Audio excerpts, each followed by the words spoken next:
Hello, everyone. Today we are happy to welcome Joanna the Healer with us. Thank you for coming on, Joanna. Welcome. I wanted to get started by just asking you if you could tell viewers when this started, like when this became a part of your life and how the process started for you. That's a very interesting question because I believe the process started when I was very young, but I wasn't aware of it until my late 20s, early 30s.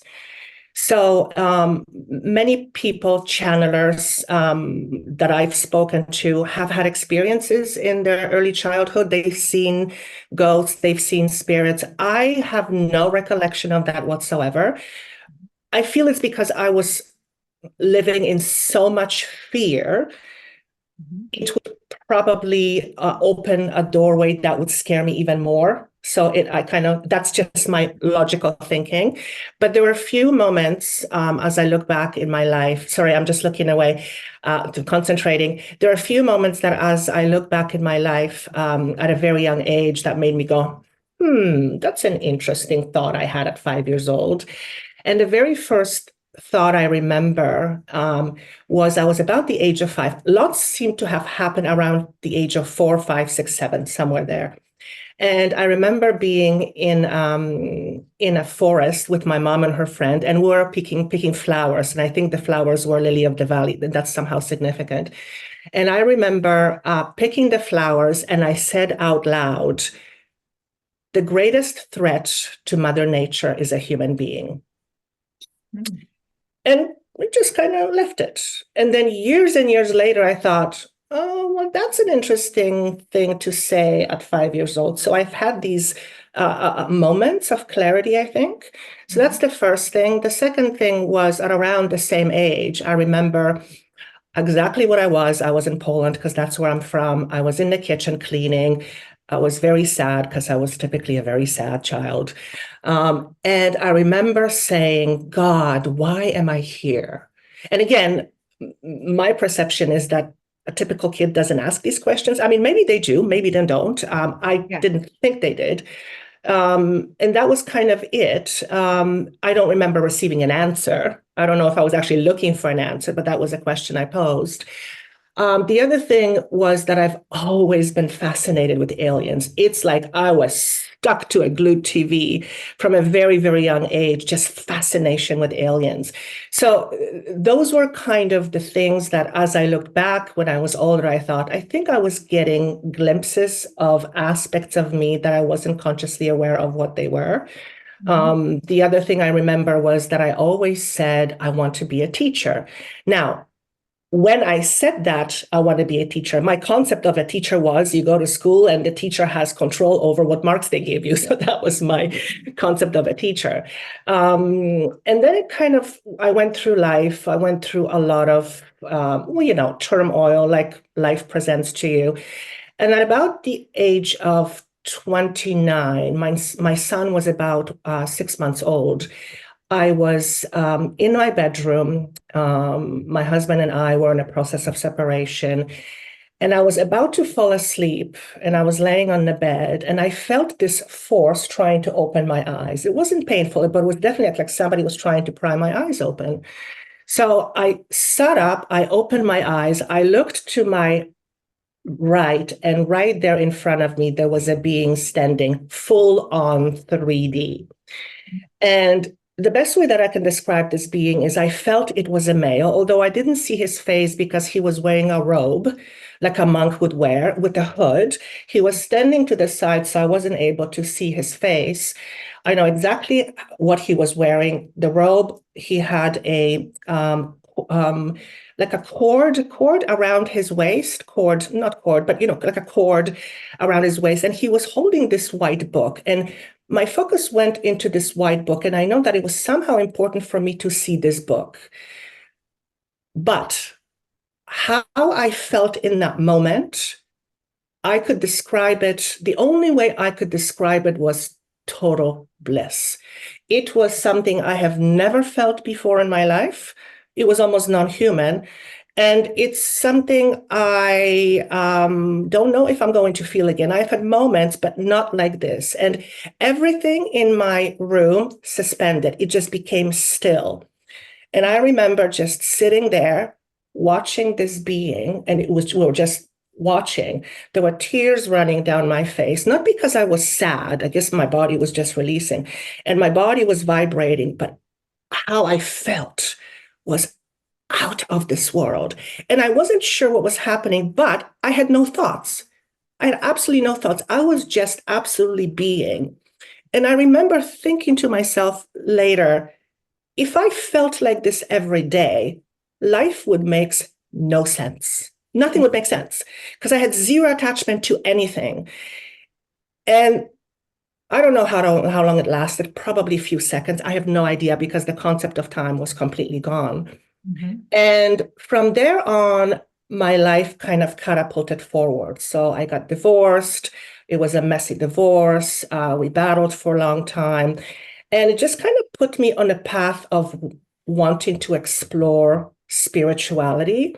Now, I was always interested in that subject. I think the first book that I read on the subject was when I was about 13 years old, and I think the book was called Life After Life. So I always had these interests. Thank you. They're reminding me. The other thing that I remember very early on in life, because I was born into Catholicism, but and I was going to Catholic school, Catholicism. When you go to school when you're young. Catechism. Yeah. Yes. And I remember thinking to myself, this makes no sense to me. Like, it makes no sense to me. The whole idea of telling a priest, another human, your sins, first and foremost, what sins do I have at 7 years old? And number two, why am I saying this to someone who's just as human as me? And I remember going to that word class, and I remember seeing the priest sitting with a woman, and he was smoking a cigarette. And I went, wait a second, I thought cigarette was a sin. So it kind of messed with my head. It's like, okay, this doesn't make any sense. So a lot of the teachings and the beliefs that I was taught in Catholic environment made no sense to me. So I questioned things from a very young age, but I didn't really, it was just questioning. So to make a long story short, that's kind of sort of what catapulted me forward. I was always fascinated with psychology. In fact, I remember going to a gym. It was a ladies only gym. And I remember thinking, why are these strangers coming to me and telling me their stories? They don't know anything about me. And this would happen over and over and over again. And so I started thinking maybe I should go into psychology, but it didn't really make sense to me. Like, the whole idea of going to school for psychology didn't make sense to me. And then I discovered hypnotherapy. So I went to a hypnotherapy session. And in that moment, I knew this is what I wanted to pursue. So I took hypnotherapy courses. I have a diploma in hypnotherapy. Then I took counseling courses, and it just kind of sort of went through there, went from there. And when I was doing sessions with clients, I started to very clearly hear in my mind clear directions that didn't appear to come from me, how to guide a client in a session, what to say, and how to ask specific questions. And I noticed that when I was listening to it, the sessions were out of this world. And it just started to open more and more and more. And then I realized, I guess I'm tapping into some sort of source that's guiding me. And it just kind of evolved from there. A few years later, a friend of mine said, she used to do psychic fairs, and we were talking, and she knew about my experiences, and she said, hey, you should come to one of my psychic fairs to do a reading. And I said, you're funny, what am I going to do there? And she says, you're a medium. I'm like, no, I'm not a medium. But I thought, okay, well, if this is being presented to me and a spot just happened to open up, and I thought, okay, well, let's see what happens. I was nervous as hell, went to this psychic fair, and I remember a client came in, and as she's sitting across from me, this is so funny, I have a vision of a turtle. I'm going, okay, I'm losing my mind here. And this turtle is communicating to me And I'm going, okay, I either tell her this and she laughs at me, or I have no idea. I'm just going to say it. So I said, listen, I don't know what this means. I don't know if I'm making this up, but I have a turtle communicating to me. And this turtle is showing me that every time it would eat grass, it would throw up. And she said, my turtle George died 6 weeks ago. And every time I would feed him grass, he would throw up. And then, Oh. and then I thought, okay, this is really weird. Mhm. Mhm. The next time I went to a psychic fair, a lady came in. She sat in front of me, and I had this little girl that came to me. And all this little girl wanted me to say to this person, to this client, was, it was not your fault. So I said to her, I have this little girl. I don't know who she is, but she asks me to tell you it's not your fault. And she just unraveled and she had to leave. I felt so bad. But apparently, that message had such a profound impact that she couldn't hold all the emotions that she was feeling. So the lady who was putting on the psychic fair, she says, go outside. You know, you gave her a message that was really impactful. You didn't do anything wrong, because I felt so bad.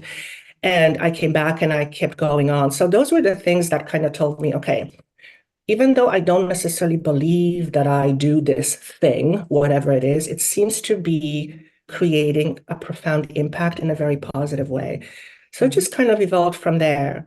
Does that make sense? It does. Yeah. Yeah, Yeah. when I hear that, I think about it's difficult to put that out there. I get things like that too, and I think, how am I going to say that? What if it isn't true? It requires a great deal of Mhm. trust, and it actually expands your gift when you do move into that trusting place, but it's not always easy to do. The other thing I really resonated with was people coming to you with their problems, strangers just telling you everything, and you think, why is this person telling me about their divorce, the death of their child, the Mhm. loss of whatever it is? I couldn't go in a coffee shop without having someone come up to me and tell me. And so that kind of is an early sign, or something, because normally people that become mediums or even channelers are very empathetic. And that's why people are attracted to them. And that empathy is used by entities that use you as a vehicle for channeling, so that they can actually feel the situation through, Mhm. and then give you proper guidance, as you were saying, in what direction to move with them. So I very much relate to that. Yes, and Yeah. thank you for saying that, because when you and I were talking and you mentioned the point about being empathetic. When I was growing up, which is something that you will resonate with, I was bullied a lot. In fact, I felt that there was something written on my head that said, please abuse me. Mhm. And the saddest part of it was that, yes, kids get bullied all the time, but when I went to the authorities and I asked for help, I didn't get any. So the message I got was, well, you can be abused, but you're kind of sort of on your own. So I felt very alone. I lost, can I say I lost trust? Yes, I didn't trust people. But the biggest thing was, what's wrong with me? For most of my life, I grew up believing that there was something fundamentally wrong with me, to the point that there were many times in my life that I wished I was dead, because it would be better than, if I was dead. So, but yes, the compassion, the empathy, I feel that's part of it. People feel comfortable coming to you.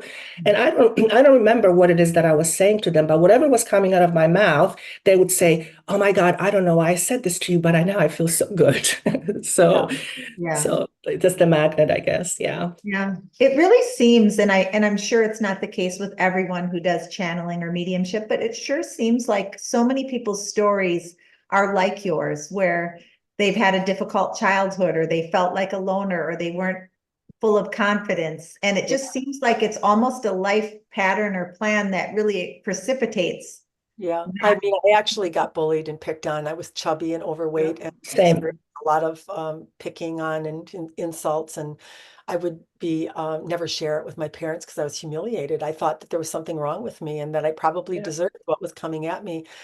So I can very much relate to that. And the other thing that I think is very connective, and that could be linked to causing a connection or someone becoming a teacher or a channeler, is the question asker. That's what I was, like you were. I would lay in bed at night and I would wonder, am I still going to be Robin when I'm dead? Am I going to know who I am? Will I be as though I never existed? Or is there some continuum? And so those continuous questions and thoughts from an early age, sometimes the universe does really want to answer you. And if you're persistent enough and you keep asking enough questions, eventually those answers start to come in. Yes. Yeah. Very, very true. Later on, when I was kind of tuning in and asking, like, why did I have to go through all of this? My understanding is that I am here to understand the human condition so that I can help with a human condition. And if I have no concept of what that condition is, I don't have the ability to help somebody. Not only that, speaking about trusting yourself and believing in yourself, at the end of the day, if you really think about it, a lot of people don't believe in their power. We are powerful beings.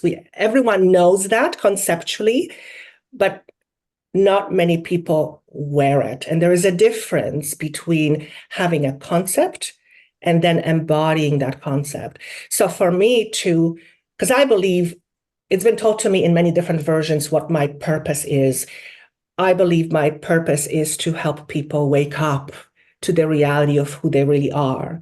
But in order for me to help them see that within themselves, I had to look within myself to see that in me. So I believe the experiences were very much aligned with my path and what I'm here to do, much like you. Yeah. And there's a tremendous amount of self-healing, observation of yourself that you have to go through, the recognition that you've created everything, you've brought it to yourself on what you're holding within you. And so for a long time, I felt victimized. I felt, those types of emotions. And that continued on probably like you in your early 20s. I was reading a lot of material on spirituality, really loved it and enjoyed it. And it was starting to make sense to me. But I still hadn't really grasped the concept of why I was getting what I was getting, and certainly not to the detail that I do now about how the chakras actually work and the connection that we have to the universe through those energy centers. And so I didn't have a lot of that understanding. And I would say probably in my late 30s to early 40s is when I really started delving more into myself, into what was I actually creating, how was I some way attracting to myself experiences that maybe weren't fully satisfying or made me feel victimized, let's just put it that way. And so then that was probably a 10-year period of really feeling and observing and looking at things that were coming to me and taking circumstances and people out of the situation and being accountable really for what I had in life. I love what you're saying, especially about the victimization, because I consider myself a victim pro. We all go through it, most people. And I remember there was a period of life when I was such a victim. I blamed everything on my mom, on my dad, and this and this and that. And I remember writing in my journal, my mom caused this, my dad caused this, but I had to go through it. And I don't exactly remember how I emerged out of it. It was obviously a process, of going within. But the whole idea of a victim, and many people that I speak with, I would say most of them feel that life happens to them. And it's very difficult for a person to make peace with the fact that what they're experiencing, especially something they're not happy about, is very much, if not their creation, it's a co-creation. So my aim, if you want to call it, is to help people understand how they create their reality. And yes, we're born with certain parameters to certain parents, to certain homes. Yes, that's all quote unquote set in stone. But in my understanding and in my belief, a lot of our life is not set in stone. It is guided by our unconscious belief system, which we gather through our upbringing and through our experiences. So I love what you're saying about the victimhood, because that is something I went through and I'm a pro at it. So I can easily see it and I can easily help people pinpoint it without blame, because that's a big one, right? For example, if someone comes to me and says, my partner is abusive, for me to say, oh, you've created this. not going to work. I have to approach it from a space where they can actually digest it. So rather than saying, hey, you've created this, it's far more productive to take them to their inner self and help them see it for themselves so that it's self-evident.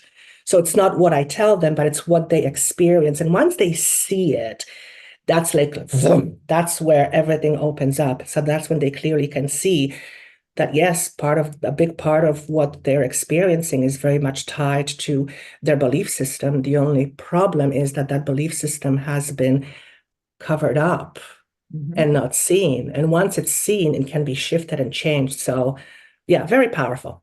Well, Yeah. even to take that concept a step further, the group that I channeled did a recording this morning that went out, and they talked about the repetitive signals that we send out over and over again in the same emotion in respect to the same situations. And so that is really one of the biggest creations of separation, because there's not an understanding that you've been received the first time that you felt something, and therefore are safe to let go of it and then move into trust and belief that the universe is going to flow you the solution. But what we do is we think that the behavior of someone that we are with is the cause of the repeat emotion, but really it's our lack of trust, our lack of belief, our lack of understanding that we have been received, and that therefore all we're doing is creating more layers of that same emotion, more mirrors that are coming to us, because we don't understand the concept of the gods that we are, that in a moment that you have a thought or something that is preferred, that the universe receives that emotion and lifts it and actually cultivates experiences that are going to be satisfying for you. But you never get to see those in form. You continue to send out the same signal over and over again because you can't trust or believe that it has actually been received. So I think it's important for people to know that you are connected, whether you know it or not, and that everything that you are thinking and feeling is being received. And that even goes along with the principle of pretending to be positive. Why would you bother to pretend or stand in the corner and repeat something over and over again that you're really not feeling, when the universe is feeling you? It is you. You know what you feel. You know the truth of how you are inside.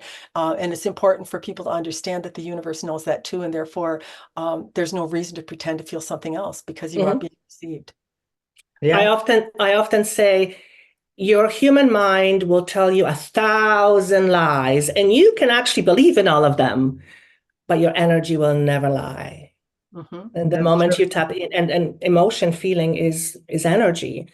And the moment you allow yourself to tune in and inquire, what are you telling me? The truth, as I call it, is evident, because everybody holds within themselves different kinds of truths. I mean, there is the ultimate truths, and then there's the personal truth, and then everything in between. So, absolutely. Yeah. All right. So if I thought this might be a good time, if you want to maybe show listeners or tell listeners what your process is. And then we thought we would give them a sample of what you specialize in, which is working on limiting programming, things that hold people back. So if you want to share your process, and then maybe we'll start with Robin, and she can ask a question if that's okay with you. Absolutely. So what is your process? Oh, sorry. That's all right. What is my process?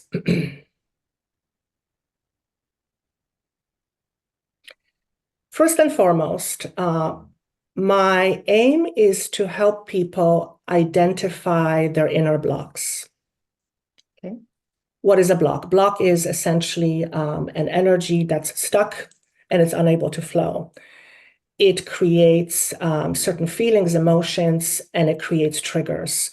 So one of the easiest way for me to guide a client is to help them notice and acknowledge their triggers, because trigger is nothing more, nothing less than information. Trigger contains within it a certain truth. Most people are trigger reactive, not necessarily trigger responsive. So when we get triggered, we often react, and it's an unconscious reaction. So when we unconsciously react to triggers, then we just keep doing the same thing over and over and over again. So one of the ways that I guide a person is to, hey, notice your triggers and go within and inquire in that moment what's being triggered, because what's being triggered is some sort of a story. And if a story is being triggered, it means that there is some story. You may not be consciously aware of the story, but story is there. So if you're being triggered, quote unquote, negatively by some sort of a story, then that means that there is some truth that lives within you that is usually based in fear or pain that has not been transformed, transmuted, or released. Okay. And then I take them through a process to release that in various ways. So some of the tools that I use, which are very much based in hypnotherapy, is inner child work, shadow work, I forget the other words. It's basically helping people understand who they are, what their blocks are, by helping them tune in to what they feel. And I don't know, in your experience, I'm pretty sure it's similar to mine. Most people don't want to feel, which is really interesting because everybody wants to be loved. But to allow yourself to be loved, you have to feel. Mhm. So in essence, I could say that a big part of my process is helping people be more comfortable with what they feel without the judgment of what they're feeling. Because I always say, if you're feeling something, then that means there is a certain truth. It may not be the truth, but it's your truth. And if your truth is somehow negatively impacting the world that you experience, then we have to create a different truth. In order to create a different truth, we have to heal whatever is creating your current truth, which is always in the past. So at the end of the day, it's really about helping people move through their unconscious beliefs by releasing pain, by releasing fear, by releasing unprocessed emotions. And it's very somatic because emotion is stuck in the body. So that's kind of sort of the short of it. Yeah, Does that make that's sense? very Yeah. similar to exactly the work that I do too. So I figured, yeah. really Yeah. understand what you're talking about. The only thing that I would say that differs a little bit, and I know as humans we look at past, present, and future, but really everything is existing at the Mhm. same time. And I try to get clients to understand that they have created a reality where that truth exists, where there's actually a dimension or a level of reality where they've created a separate reality that exists with that negativity, with that emotion. And so what you're really trying to do in their awakeness by bringing the divine presence, a consciousness or awareness of it to them, they can actually bring that aspect back into themselves, and therefore embody it into the present state that they want to be in, rather than letting it be out there on its own, so to speak, expressing from there, because there are so many possibilities and probabilities that are all going on at one time. And it's hard for people to really get that concept or understanding because they do look at it as it happened in their past, or they're looking out into their future of something that they're fearful of or that might be coming. But it's good to let them know that that actually exists, that that is not a figment of your imagination. Mhm. I would add Right. to that. Right. Yeah, and exactly what you said. Sorry, interrupt. Exactly to what you said. The typical comment is, "I want to get rid of what's in my past." I'm like, Yeah. it may have happened back then, but it lives in you now. There Yeah. is no past. There is no future. It's in the moment. So we're not releasing anything from the past. The memory comes from the past, but what you're holding on to and the energetic component, baby, you're holding it now. Yeah. Mhm. And it, Yeah. it's easy when you're in a session because they'll be moved to tears. They'll be moved to despair or whatever emotion it was that they actually experienced at that time. If they are to just take a look at it, they realize it's real right now. It's Mhm. just like when it happened as we touch it. So it's good to have that awareness. Absolutely. Absolutely. Yes. So, Robin, do you have something that you would like to have Joanna help you with? Do you have a limiting Yeah, belief or something that? sure. Yeah. I'll put Joanne on the spotlight. Yeah. Even me as Robin and being a channeler, and I had struggled with confidence, like you mentioned about being overweight as a child, and sometimes those coats we continue to wear, they're there. And what I find, and I'd be interested to, maybe it's more of a question to you, is that the character that was Robin, or the life that was lived by Robin for all those years, is so embedded in me and in others. And then when this other thing now, the divine part of myself, kind of merges into that with this new experience of channeling and opening up to a lot of spiritual experiences and different things, sometimes there's this inner struggle or this battle. Mm-hmm. Robin and the channeler, there's this feeling of, oh, you're nuts, or is this really happening? Or is that true? Do I really like that? Do I like that idea that the persona of Robin is now changing, and I'm trying to grip it and hold on to it? So I don't know if you know what I'm talking about, but there can be very internal struggle at times. I'm an expert on internal struggle, remember? I'm asking you. So the question that's being posed to you, which is an interesting question in and of itself, because when you ask that question, a regular person, they're kind of taken back. But the question is, the part of you that you're struggling with, how does it serve you? Mhm. Because if it didn't serve you, it wouldn't be there. So the logical mind says, well, no, it doesn't serve you. It makes me feel afraid. Everything serves us. Yeah.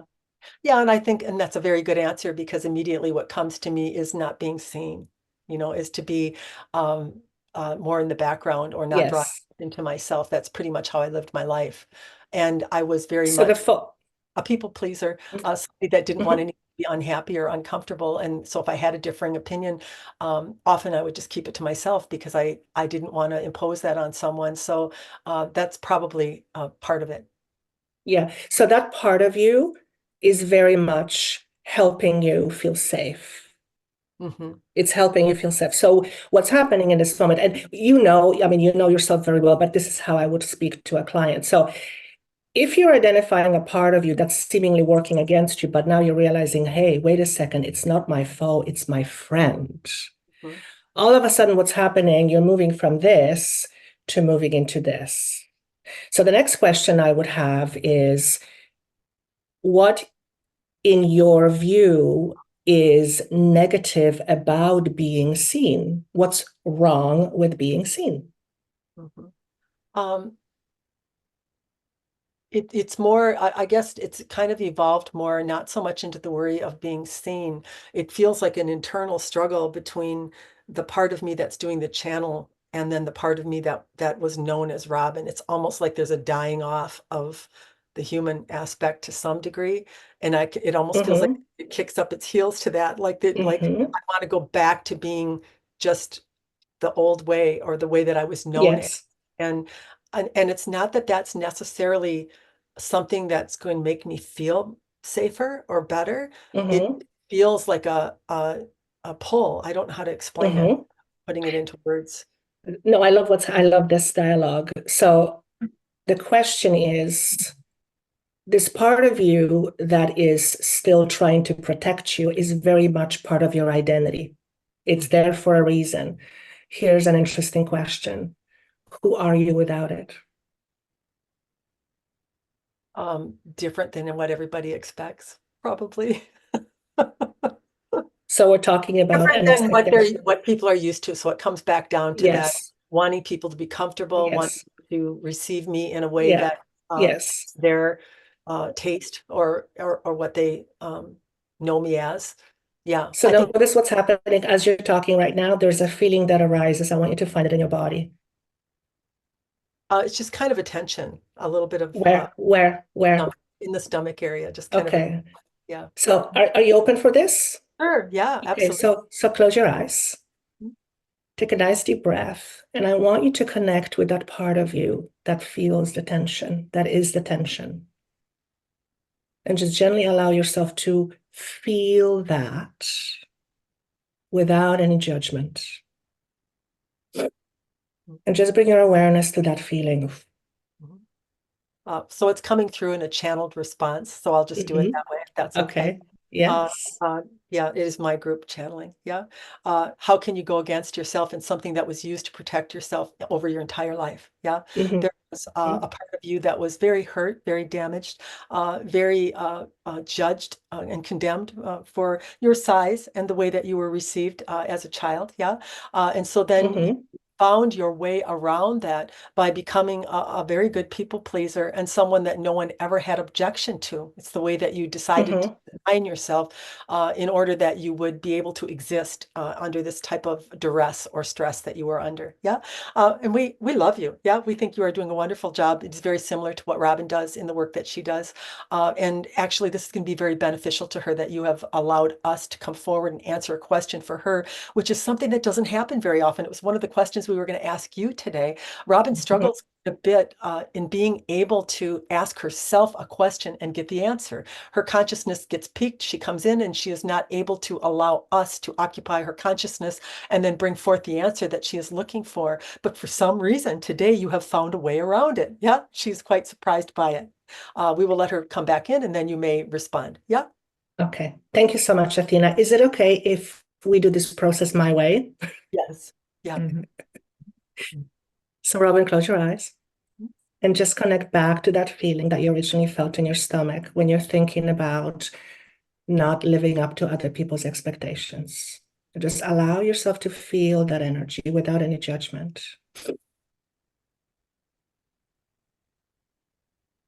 And when you connect to that feeling or emotion, just let me know. Yeah, I am. Mhm. Okay, so what I'd like you to do, I'd like you to give this feeling a shape and a color. Any shape, any color will do.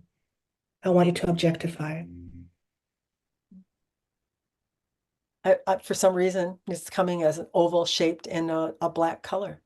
Beautiful. So just stay with that without any judgment. And I'd like you to share with me, if you were to touch this object, does it feel soft or solid? Mhm. It feels like what I would depict as a soft boiled egg. Okay. Would it feel warm or cool to the touch? Warm. Warm. How big is it? Uh, for some reason, the egg size is coming up. Okay. All right. Is it right in the middle of your stomach? Upper middle. Mhm. Upper middle. So here's what I'd like you to do. You're doing beautifully. I'd like you to imagine taking this egg-shaped object and place it outside of you on an imaginary table. And Okay. then when you have it, just nod your head. Mhm. Okay. And I want you just to look at it. And as you are looking at it in front of you, I want you to share with me, how do you feel towards it?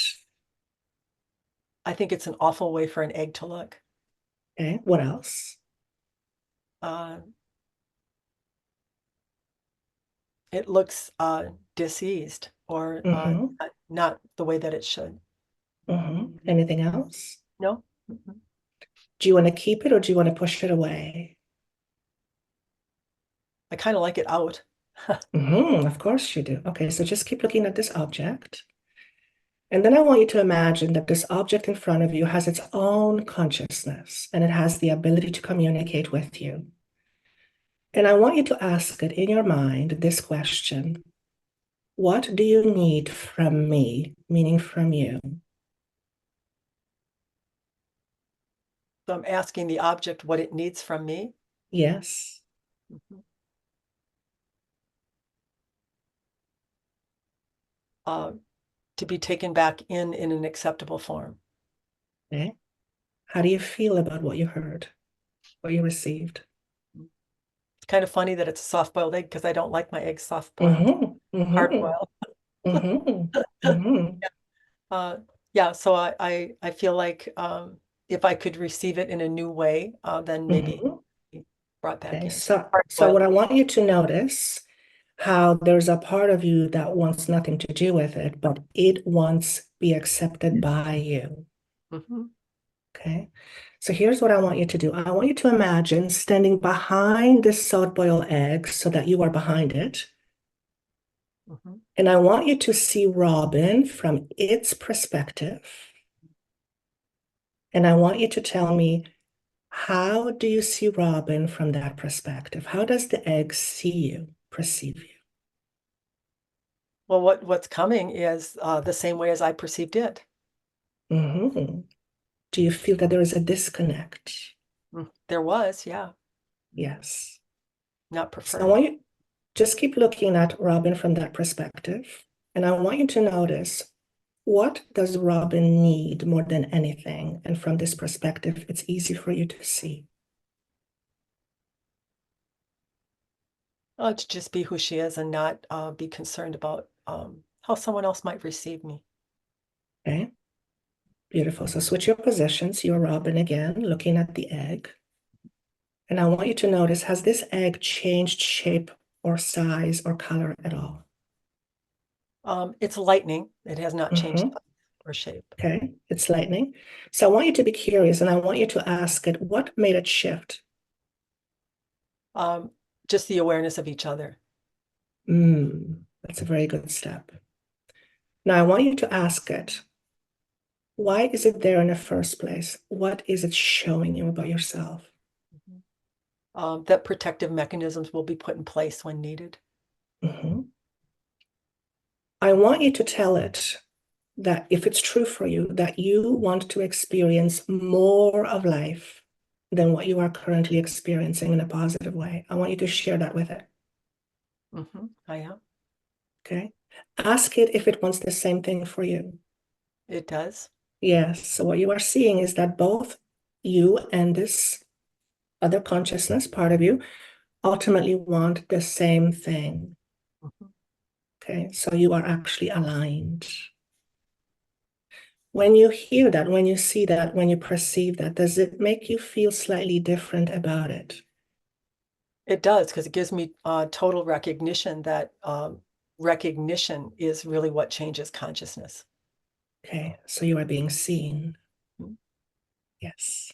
So I want you to ask it to help you experience life to the fullest and ask it if it's willing to do that. Okay. Okay. Ask it how. Ask it to show you a practical way how it's willing to help you achieve that. Okay. Did you receive it? I did. Are you okay with it? Mhm. Would you be willing to try it for a size? Yeah, I would try it. Okay. So as you're communicating with it, just notice how you feel towards it now versus how you felt towards it before, if different at all. There's different. Okay. Does it feel better? Yeah, it's More? better, and it also feels as though it is a gradual unfolding. It's not something that wants to be demanded in the exact, Mhm. that there's a full acceptance or change, that there will be a gradual unfolding. That's the knowing that I get. Beautiful. I want you to ask it one more question. This is a very important question. I want you to ask it to show you where it comes from. Where is its origin?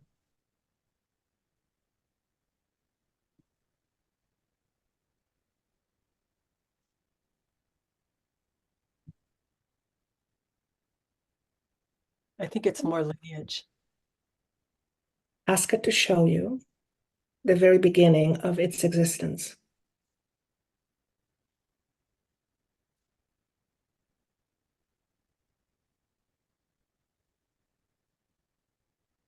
An Okay. experience or a situation, yes? Mhm.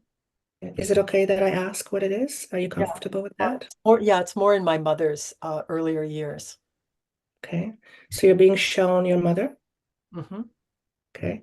In that vision, what does your mother need more than anything?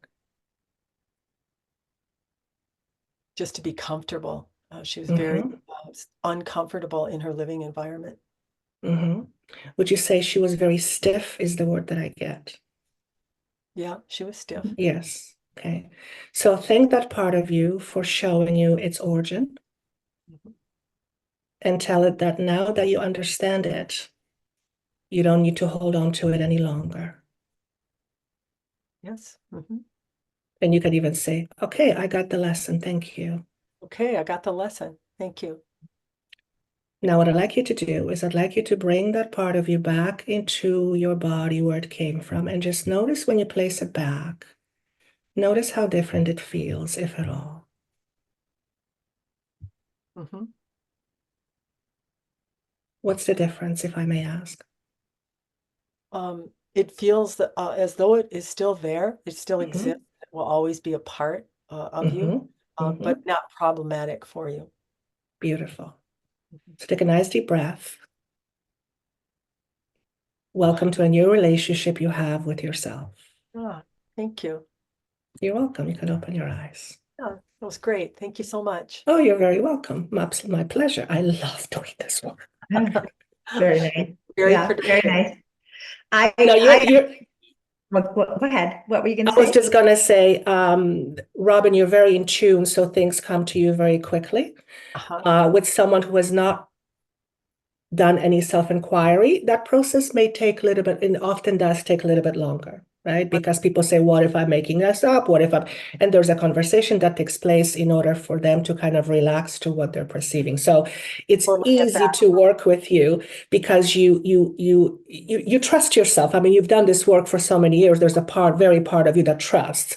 Right.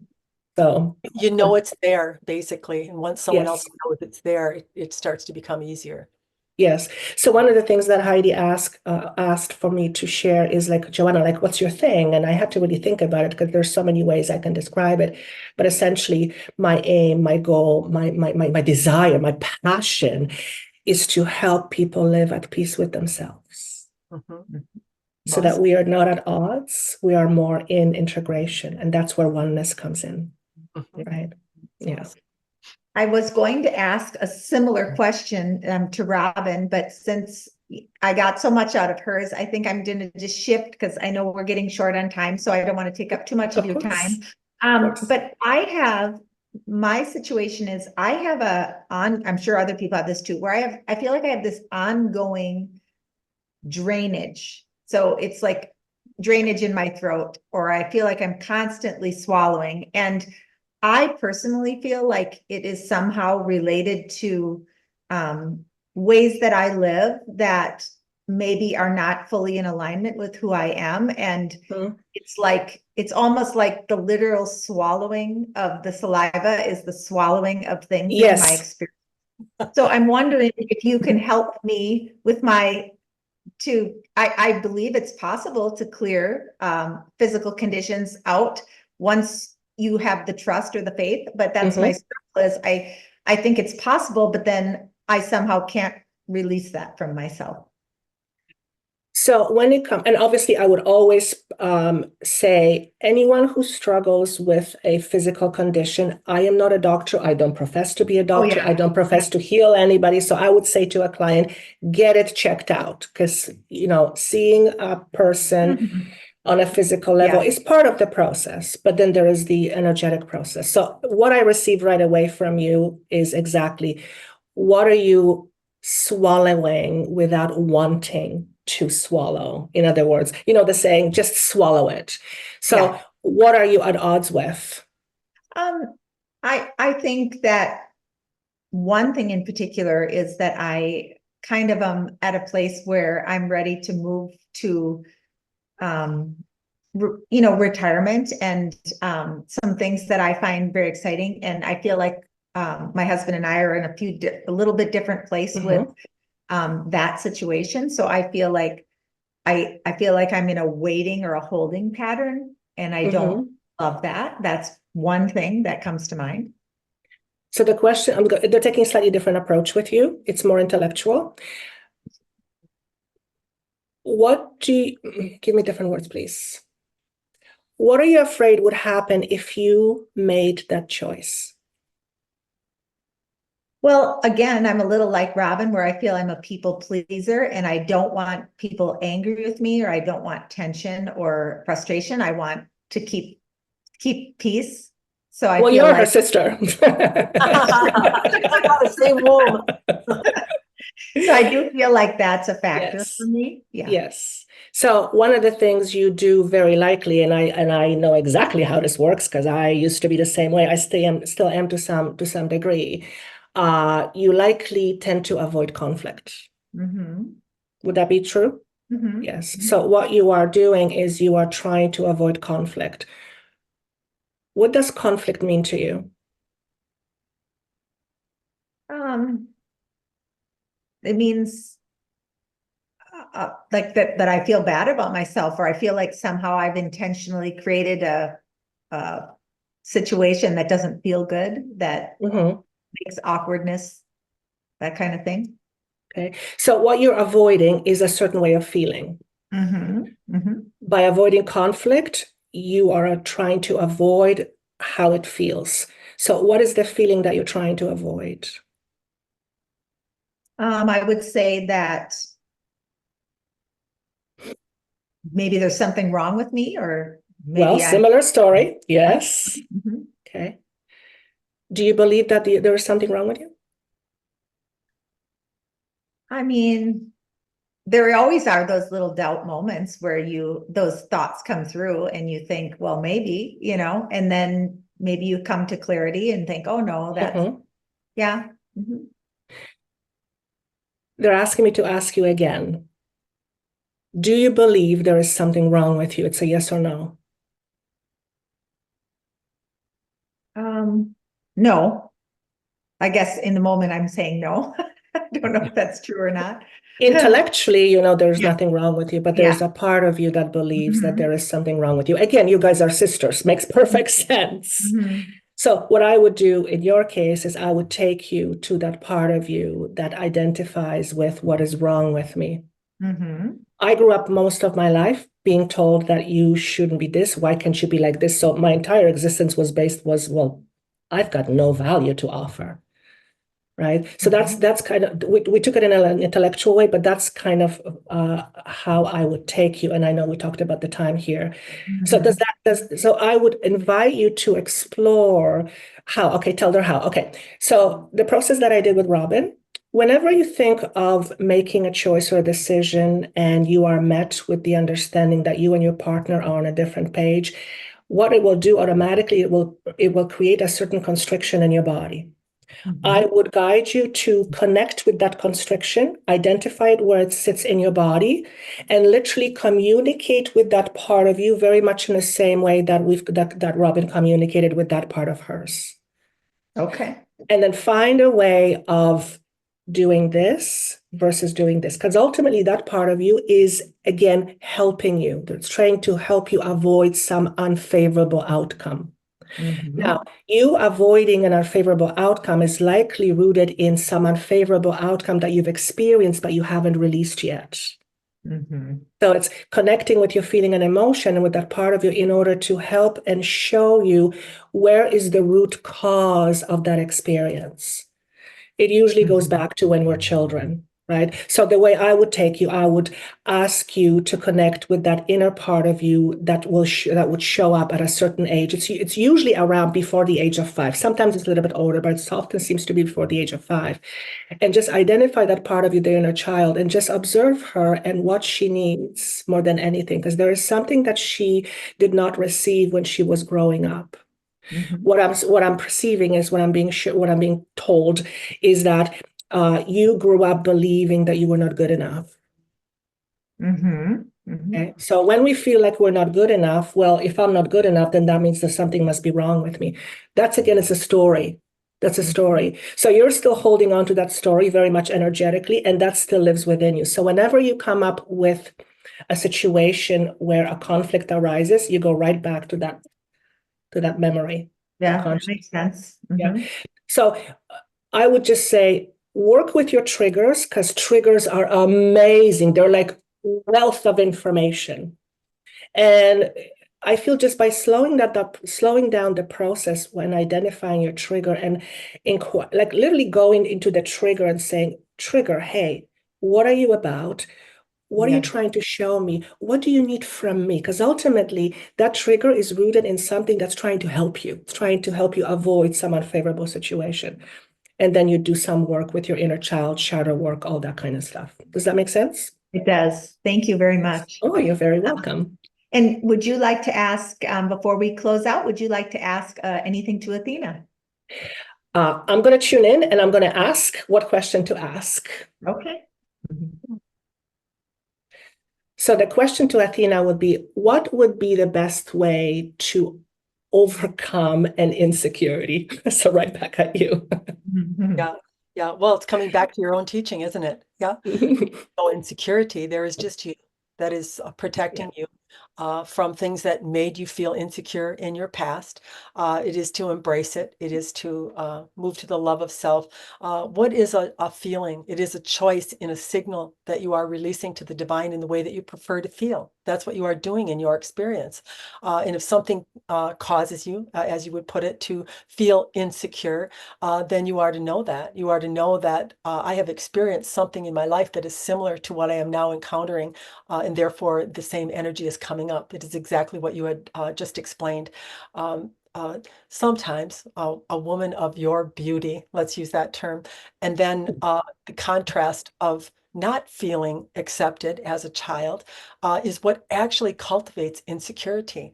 To have the outward beauty, we're not saying that you're not inwardly beautiful, you are, but you didn't recognize that initially, early in your experience. There was some, even what we would call self-loathing or not accepting yourself, yeah? And now you have come into a point where you are starting to recognize your own value, your own inward beauty that is a match to your outward beauty, we would tell you, yeah? And so any little bit of insecurity that you would feel would be the difference between the outward beauty that you exhibit and the inward beauty that you can accept within yourself to match it. Does that make sense to you? Absolutely. It's all the value stuff. Beautifully said. Thank you so much for that. You're most welcome. Thank you. So, Joanna, if viewers would like to get a hold of you, what services do you offer? How can they get a hold of you? So the best way to learn a little bit about me, aside from the YouTube content that I produce, joannathehealer.com. It tells you a little bit about my history, what I do. There's a free gift. I think it has 7 files, and all of the information on there is channeled information: how to work with an inner child, how to release karmic patterns. People can book a session with me. Again, I always say, I am not here to tell you what your future is, though it does come in and I don't shy away from it, but it's not my focus. And it's actually interesting. The moment I make it my focus, I disconnect. So, because I resist it. I've always resisted it. So anyway, people can connect with me one-on-one. I also have a private group that I coach and mentor.